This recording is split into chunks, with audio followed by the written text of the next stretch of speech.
바로 자산운용으로 가겠습니다. 윤정식 기사 연결돼 있습니다. 안녕하세요. 네, 안녕하세요. 네. 오늘장은 이렇게 웃으면서 절대 전략 진행하게 됩니다. 시장 분위기가 달라진 건지 오늘장 확실히 좀 강한 움직임인데요. 한마디 표현 어떻게 해주시겠어요? 네, 이 이성을 찾은 시장이라고 정해봤습니다. 네. 지금의 상승이 이성적이다. 그러면은 어떤 이유로 이렇게 좀 달아주셨는지 좀 더 설명을 해주세요. 시장이 사실은 과매도 국면까지 갔었죠. 지난주 생각을 해보면 사실 월말 2155포인트로 이 코스피 기준으로 하면 마감을 했습니다. 상당히 좀 많이 하락을 했죠. 외국인은 끝도 모를 매도를 거의 매일 9월 달에 쏟아냈었고요. 환율은 천정부지로 쏟았습니다. 1,450원을 생각을 하고 1,500원 얘기까지 나올 정도로 굉장히 좀 큰 폭으로 상승을 했는데요. 그 어떤 것도 사실은 하락을 막을 수 있는 이유가 없었죠. PBR 얘기도 하고요. 서브프라임보다 더 많이 하락을 했다. 밸류에이션적으로 봤을 때 이런 얘기도 하고, 환율도 과도하게 하락을 했고, 삼성전자, SK하이닉스 몇만 전자다, SK 하이닉스도 어떻게 떨어진다, 사실은 별별 얘기가 다 나올 정도로 이성을 못 찾고 있는 공포감만 가득한 시장이었는데, 물론 외국인도 지금 5거래일 연속 순 매수를 보여주고 있다라는 점, 그리고 환율도 오늘 추가적으로 좀 더 하락을 했었죠. 지수와 환율 모두, 지수 같은 경우는 더 많이 미국만큼 좀 더 올랐으면 좋겠지만, 그 정도까지는 아니더라도 확실히 좀 하락을 방어하면서 지수도 좋은 모습, 그리고 환율도 1,400원대 초반, 1,402원으로 지금 마감을 했는데, 이 환율도 1,400원대 초반까지 떨어지면서 전체적으로는 안정적인 모습으로 하방 막아주고, 그리고 상승에 대해서 상승폭은 기대만은 좀 못하지만 안정적으로 좀 상승하고 있는 이런 모습이 나오고 있는 시장이 되었다라고 보시면 되겠습니다. 지수 환율 이 부분에서 안정을 찾은 것을 상당히 좀 의미 있게 봐주셨네요. 오늘장 체크 포인트들 어떤 게 있을까요? 우선은 종가 지금은 1,402원입니다. 1,402원 40전인데 환율이 장중에 1,400원도 하회를 했었죠.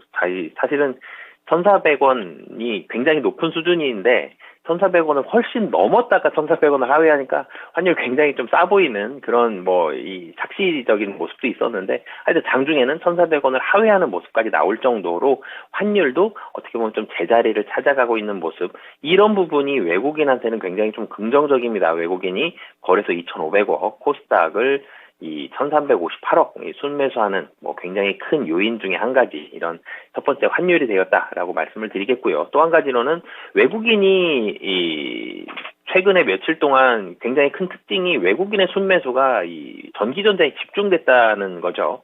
외국인이 최근에 네이버는 많이 팔고요. 그리고 외국인 순매수의 거의 대부분이 전기전자로 들어오고 있는데, 그런 모습이 오늘도 상당 부분 집중이 됐습니다.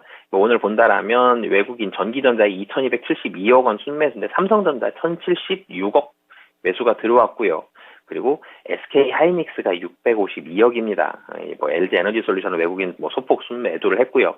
이 삼성전자와 SK 하이닉스로 순매수에 대부분 금액이 들어왔고, 역시 오늘도 오늘은 상승폭이 최근 상승에 비하면 조금 아쉬운 부분이 있지만, 삼성전자와 SK 하이닉스 계속적으로 좀 상승세의 그런 모습들 오늘도 좀 나왔다.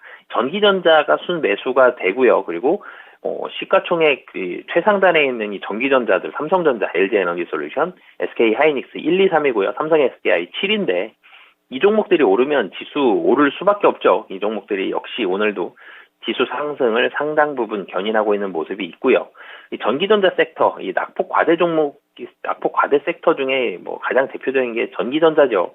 이 전기전자의 그런 반도체에 대한 낙폭 과대, 이런 종목들 상당 부분 좀 매수가 유입이 됐고, 오늘은 그런 부분이 아니었지만 이 낙폭 과대에 대한 부분들이 이 은행 섹터들도 그런 부분이 있죠. 오늘은 소폭 좀 하락을 하긴 했지만 은행들도 매수가 좀 들어온 부분, 오늘 그리고 정유주들도 소폭 하락하긴 했지만 최근에 낙폭 과대, 주가가 많이 떨어졌던 종목들은 저가 매수가 좀 들어오는 모습들이 있는데, 오늘은 섹터별로 좀 갈리긴 했지만 전기전자 섹터만 놓고 봤을 때는 저가 매수는 계속적으로 좀 유입이 되고 있는 그런 상황이다라고 보시면 되겠습니다.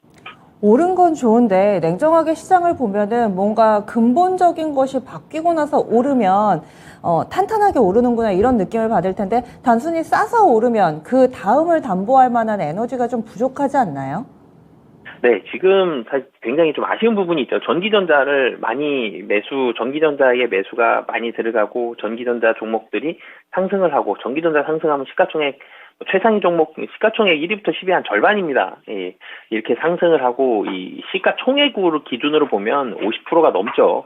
이렇게 많이 올라가면 이 장중에 굉장한 힘을 내면서 잘 오르는 이런 모습을 보여주는데 이게 아쉬운 부분이 있죠. 전기전자만 오르면 또 이것도 문제가 있죠. 전기전자, 삼성전자, SK 하이닉스를 가지고 있는 개인 투자자분들 많이 계시지만 그 외의 종목들도 좀 올랐으면 좋겠는데 아직은 매수가 물론 코스닥에도 매수가 들어오긴 했지만 그래도 매수가 좀 다른 섹터들로 좀 많이 퍼지는 이런 모습들까지 나와야 되는데 그렇게 큰 규모, 대규모로 다른 섹터들 골고루 오르기에는 아직까지는 좀 매수하는 그 금액이라든지 그리고 거시적인 경제 환경이 바뀐다든지 이런 부분들까지는 아직까지는 나오진 않은 그런 상황이기 때문에 조금은 아쉬운 부분이 그리고 조금 더 확인해야 될 부분이 남아있는 상황이다 라고 보시면 되겠습니다. 네. 그럼 내일장 금요일입니다. 어떤 부분들이 중요할까요?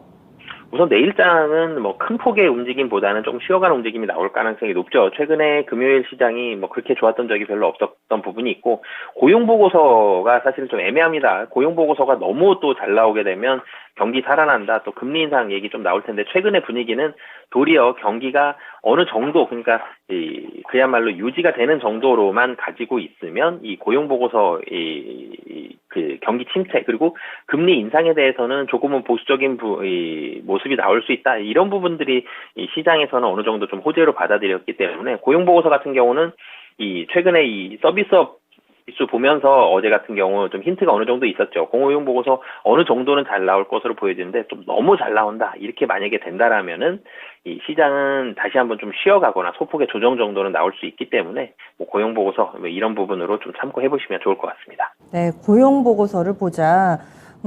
그러면 게다가 내일 아침에 삼성전자 실적 가이던스 발표했는데 지금까지 좋았으면 발표하고 나서는 또 선반영됐으니 꺾이려나? 이런저런 생각들이 드실 텐데요. 그리고 과거의 상황으로 봤을 때 삼성전자 실적 발표, 가이던스 발표하는 D-Day에 주가가 그렇게도 좋았던 적이 없어서 이번엔 좀 어떨까요?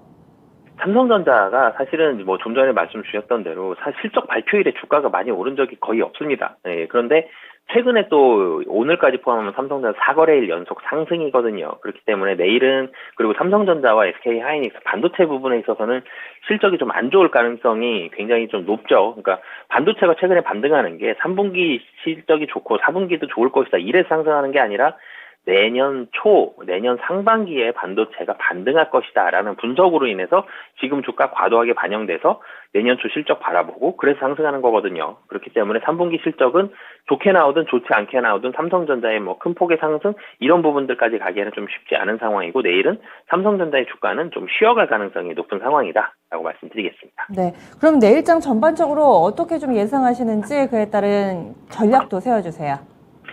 지수가 지금 자리에서 큰 폭으로 다시 한번 또 상승하기에는 좀 더 확인해야 되죠. 미국에서 11월과 12월 FOMC에서 시장의 예상치보다 금리를 조금 올린다든지 아니면 내년 초부터는 금리를 좀 쉬어가겠다. 아니면 내년 언제쯤부터는 금리 인하를 할 수도 있다. 이런 얘기들이 좀 나오면 좋을 텐데 그런 금리 시장 예상치보다 금리가 떨어질 수 있다라는 이런 분석이 나오기 전까지는 지수의 레벨업이 큰 폭으로 이루어지기는 만만치 않은 상황입니다. 지수가 지금 자리에서 좀 많이 오르기 힘들다는 상황, 이런 거시 경제 환경을 봤을 때 이제부터 그렇다고 또 급락이 나올 가능성도 낮거든요. 그렇기 때문에 최근에 반도체 많이 올랐고 2차전지도 분위기 좋고 이렇게 많이 떨어졌던 종목 혹은 실적 가이던스가 상승되는 종목들이 종목 선별이 상당히 좀 중요해지는 지수가 어느 정도 얇은 박스권으로 묶일 가능성이 높기 때문에 그렇기 때문에 종목 선별에 좀 집중을 하시는 그런 전략 삼으시면 좋을 것 같습니다. 네, 종목을 선별할 때 실적도 있을 거고요. 아니면 많이 빠진 낙폭 과대도 있을 텐데 어떤 기준에서 보고 계세요? 사실은 지난주까지만 하더라도 실적이 좀 더 중요했는데요. 이번 주 분위기는 조금 바뀌었죠. 낙폭 과대가 좀 더 중요합니다. 낙폭 과대를 1번으로 삼으시고요. 그 다음에 가장 좋은 건 낙폭 과대인데 향후 실적, 그러니까 4분기나 내년 1분기 실적이 좋아지는, 예를 들어서 반도체 같은 이런 섹터들 중심으로 좀 잡으시면 좋을 것 같습니다. 알겠습니다. 오늘 자세한 말씀 고맙습니다. 네, 감사합니다. 네. 시장이 어느 정도 이성적으로 좀 안정을 찾아가고 있다. 그동안에는 공포에 휩싸여서 너무 또 이렇게 감성적으로 치우치는 모습을 보여줬다면은 이제는 이성적으로 변하고 있다. 이렇게 진단했습니다. 종목을 보실 때는요. 실적보다는 지금은 가격 메리트, 낙폭과대 종목이 조금 더 집중해야 되지 않을까 윤정식 이사 이렇게 판단하고 있습니다. 저희 준비한 내용 여기까지입니다. 다양한 투자 판단에 대한 도움 말씀드렸고요. 종목의 상승 하락을 보장하지는 않습니다. 좀 늦게 산 감이 없잖아 있다 싶은 종목분들 혹은 이제 어느 정도 반등을 해서 밑에서 잡으신 종목은 수익이 난 분들도 계실 텐데요. 판단이 좀 모호하시면은 바로 이어지는 진짜 쉬운 진단, 이 진단 신청해 보시기 바랍니다. 여러분들 눈높이에 맞춘 꼼꼼하고 친절한 진단 해드립니다. 전 내일 아침 다시 찾아뵙도록 하겠습니다. 함께해 주신 여러분 고맙습니다.